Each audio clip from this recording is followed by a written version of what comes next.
Hello students, good morning to all of you.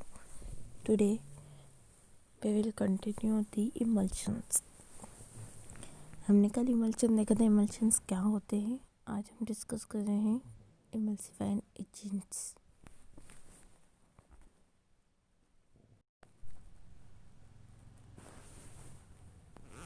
Yes, emulsifying agent are classified. emulsifying agent को हम classification कर रखा है. 4 type को इसको पार्ट्स में डिवाइड करते हैं. Natural parts, semi synthetic parts, synthetic parts और इनऑर्गेनिक पार्ट्स. और 5th नंबर है अल्कोहलिक पार्ट्स, है ना.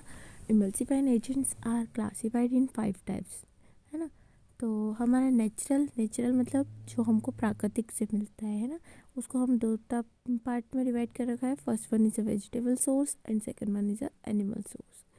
वेजिटेबल सोर्स से हमको क्या क्या मिलते हैं, जैसे कि हमारे अकेशिया,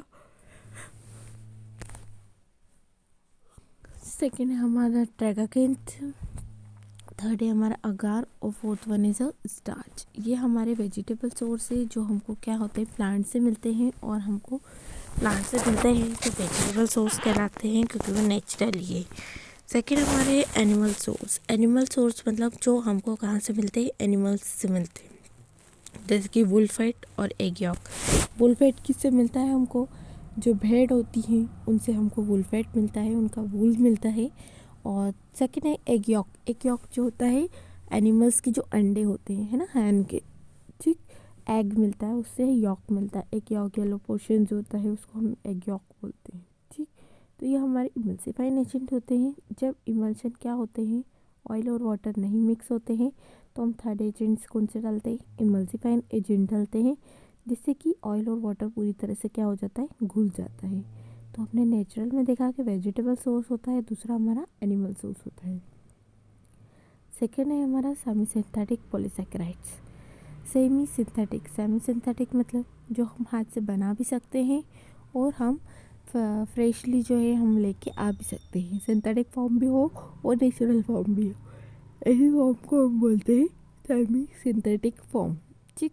इसमें हमारे कौन कौन से आते हैं सेमी सिंथेटिक फॉर्म में. First one is anionic, second one is a cationic. Anionic और कैटायनिक का मतलब क्या होता है, एनायनिक, कैटायनिक और नॉन आयनिक दिख रखा है, ठीक. एनायनिक जिसमें नेगेटिव चार्ज है, कैटायनिक जिसमें पॉजिटिव चार्ज है, और थर्ड है नॉन आयनिक जिसमें कोई चार्ज नहीं है.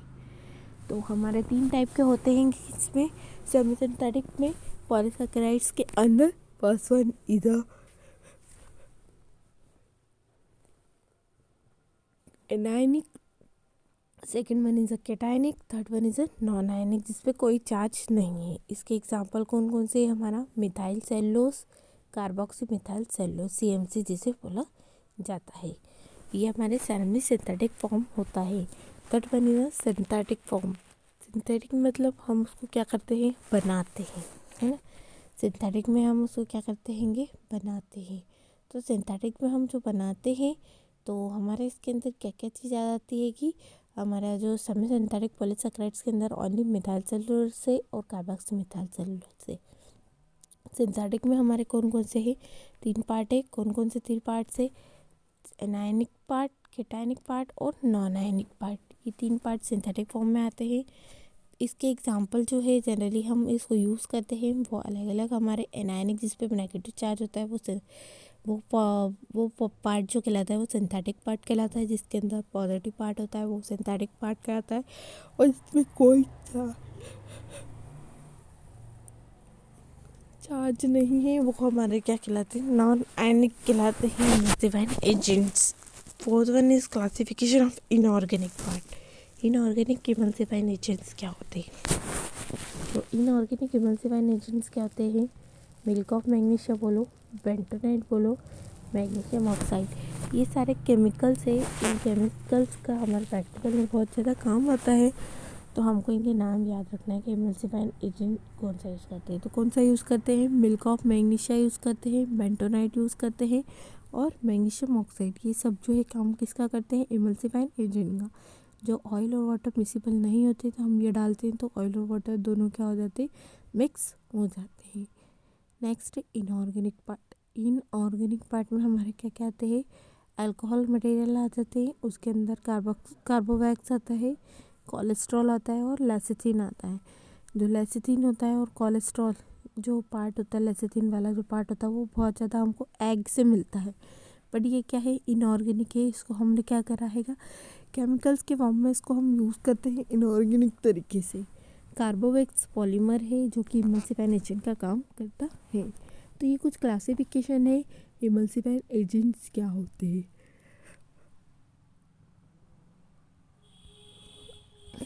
अब हमको देखना है ideal properties of emulsifying agent. किस टाइप का इमल्सिफाइंग एजेंट होना चाहिए।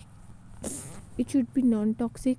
नॉन टॉक्सिक होना चाहिए। नॉन टॉक्सिक मतलब रिएक्शन नहीं करे, और नॉन टॉक्सिक का मतलब होता है बॉडी में जाकर वो कोई हमको टॉक्सिसिटी नहीं करे, है ना।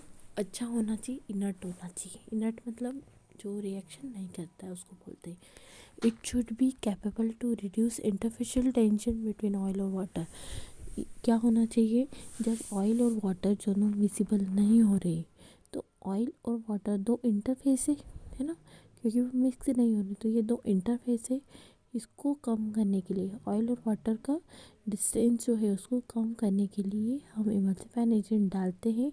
तो वो क्या करता है, कम से कम इंटरफेशियल टेंशन प्रोड्यूस करता है, डिस्टेंस ज़्यादा नहीं रखता है, फोर्स नहीं लगा देता है पर्टिकुलर एरिया पे। थर्ड पॉइंट है, it should B chemically stable. It should B chemically stable मतलब ये केमिकली स्टेबल का मतलब होता है वो केमिकली क्या होना चाहिए, रिएक्शन नहीं करना चाहिए किसी से भी। फोर्थ है हमारा, it should be capable to produce maintain consistency of emulsion. बहुत ज़्यादा भी हमारा इमल्शन गाढ़ा नहीं होना चाहिए। यदि बहुत ज़्यादा गाढ़ा हो गया तो वो सेमी सॉलिड प्रिपरेशन में आ जाता है, जबकि हमारा इमल्शन और सस्पेंशन काय में होता है, लिक्विड प्रिपरेशन में होता है। तो क्या है हमारा, it should be capable to produce, it should be capable to produce maintain the consistency of emulsion. Emulsion की जितना भी गाढ़ापन है उसको क्या करके रखता है, मेंटेन करके रखता है। इमल्सिफाइंग एजेंट गाढ़ा भी नहीं होने देता है और ज़्यादा पतला भी नहीं रहने देता है।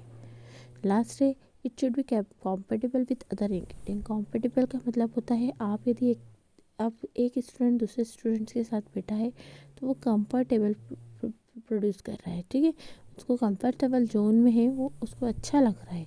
तो सेम कोई इंग्रेडिएंट को आप किसी इंग्रेडिएंट के साथ मिक्स कर रहे हैं तो वो आपस में रिएक्शन नहीं कर जाए। तो ऐसा हमारा इमल्सिफाइंग एजेंट होना चाहिए कि वो कंफर्टेबल होना चाहिए। कंफर्टेबल का मतलब होता है कंफर्ट होना चाहिए विथ अदर इंग्रेडिएंट्स, दूसरे इंग्रेडिएंट्स के साथ। ये हमारे इमल्सिफाइंग एजेंट हमने डिस्कस करेंगे।